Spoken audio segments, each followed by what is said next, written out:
Welcome back, students. Students, in this lecture, we are going to discuss one practical problem on the recipient payment account. So, here is one practical that is shown on the screen. You can pause the video and write down the question on your copy. So, इस question ਵਿੱਚ ਕੀ ਦਿੱਤਾ ਹੈ, prepare the recipient payment account of Leo Club for the year ended 31st March 2019. मतलब ਅਸੀਂ recipient payment account ਬਣਾਉਣਾ ਹੈ Leo Club ਦਾ 31st March 2019 ਤੱਕ। ਸੋ ਸਾਨੂੰ cash in hand, cash in bank ਦਿੱਤਾ ਹੈ, ਸਬਸਕ੍ਰਿਪਸ਼ਨ ਜਿਹੜਾ ਰਿਸੀਵਡ ਹੋਇਆ ਉਹ ਦਿੱਤਾ ਹੈ, donation, investment purchase, rent paid, general expenses ਕਿੰਨੇ ਉਹਨਾਂ ਨੇ ਕੀਤੇ ਹੈ, ਪੋਸਟੇਜ, ਸਟੇਸ਼ਨਰੀ, ਸਭ ਕੁਝ ਸਾਨੂੰ ਅਮਾਊਂਟ ਦਿੱਤਾ ਹੈ। ਲਾਸਟ ਦੇ ਬੱਚੇ ਦੇਖੋ ਇੱਕ ਹੀ ਹੈ ਆਨਰੇਰੀਅਮ ਟੂ ਕੋਚਿਸ। ਠੀਕ ਹੈ, ਆਨਰੇਰੀਅਮ ਦਾ ਮਤਲਬ ਕੀ ਹੁੰਦਾ ਹੈ, ਜਿਹੜਾ ਕੀ ਆ ਕੋਚ ਨੂੰ ਆਨਰ ਕਰਨ ਵਾਸਤੇ, ਮਤਲਬ ਕੋਚ ਨੇ ਕੋਈ ਕੰਮ ਸਾਡਾ ਕੀਤਾ ਹੈ, ਮਤਲਬ ਕੋਚ ਨੇ ਸਾਨੂੰ ਕੋਚਿੰਗ ਦਿੱਤੀ ਹੈ। ਠੀਕ ਹੈ, ਕੋਚ ਨੇ ਸਰਵਿਸ ਆਪਣੀ ਪ੍ਰੋਵਾਈਡ ਕੀਤੀ ਹੈ ਫ੍ਰੀ ਆਫ ਕਾਸਟ। ਸੋ ਉਹਨੂੰ ਆਨਰ ਕਰਨ ਵਾਸਤੇ ਅਸੀਂ ਕੁਝ ਅਮਾਊਂਟ ਜਿਹੜਾ ਪੇ ਕਰਦੇ ਹਾਂ ਉਹਨੂੰ ਅਸੀਂ ਆਨਰੇਰੀਅਮ ਕਹਿ ਦਿੰਦੇ ਹਾਂ।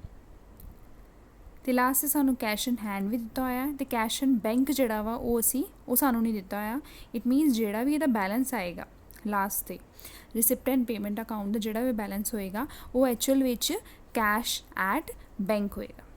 ਸੋ ਅਸੀਂ ਇਹਨੂੰ ਪ੍ਰਿਪੇਅਰ ਕਰਦੇ ਹਾਂ। ਸਭ ਤੋਂ ਪਹਿਲਾਂ ਇੱਥੇ ਕੀ ਆਏਗਾ, to balance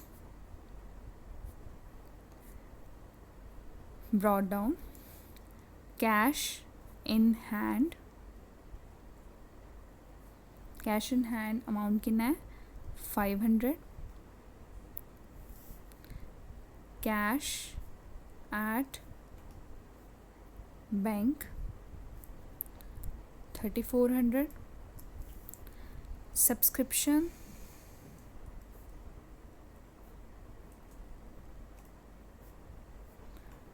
received 15,700, to donation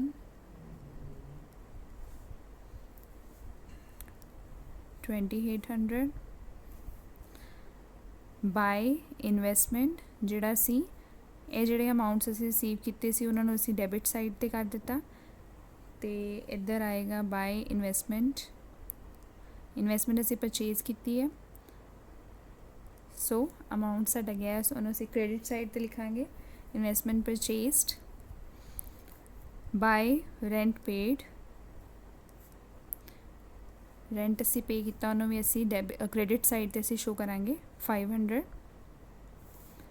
general expenses ਅਸੀਂ ਪੇ ਕੀਤੇ ਹੈ 2,300। postage and stationery 250, newspaper and magazine 870, sale of old newspaper, it means ਸਾਨੂੰ ਕੈਸ਼ ਰਿਸੀਵ ਹੋਇਆ ਹੋਏਗਾ। ਸੋ ਅਸੀਂ ਇੱਥੇ ਕੀ ਲਿਖਾਂਗੇ ਡੈਬਿਟ ਸਾਈਡ 'ਤੇ to sale of old newspaper 120, books purchase ਕੀਤੀਆਂ cash ਗਿਆ, books purchased 3,400, sports material purchased, again material purchase ਕੀਤਾ cash ਗਿਆ, so credit side ਤੇ 4,700।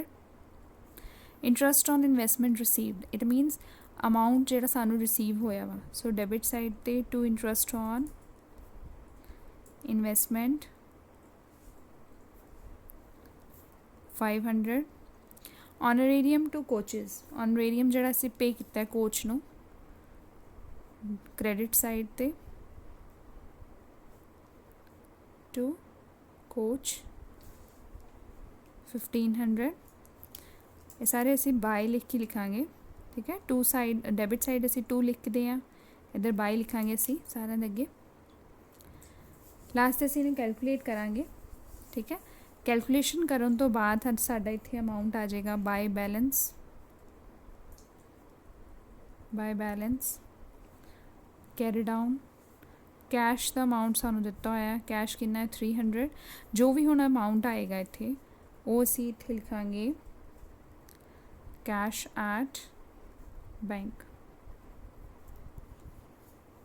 इनू कैलकुलेट करके आ रहा है 23,020 रुपीज़ इन्हें जो असीं माइनस करांगे तो इधर साढ़े को अमाउंट आ जाएगा 4,200 that will be the balancing figure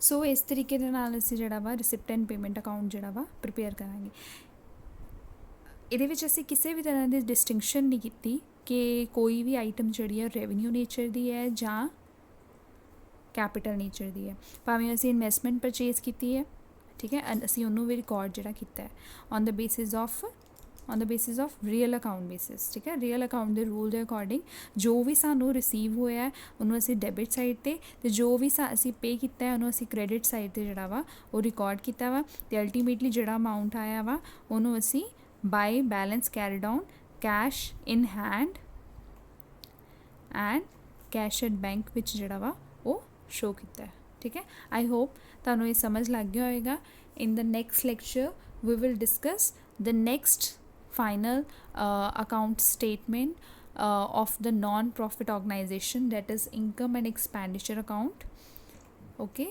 thank you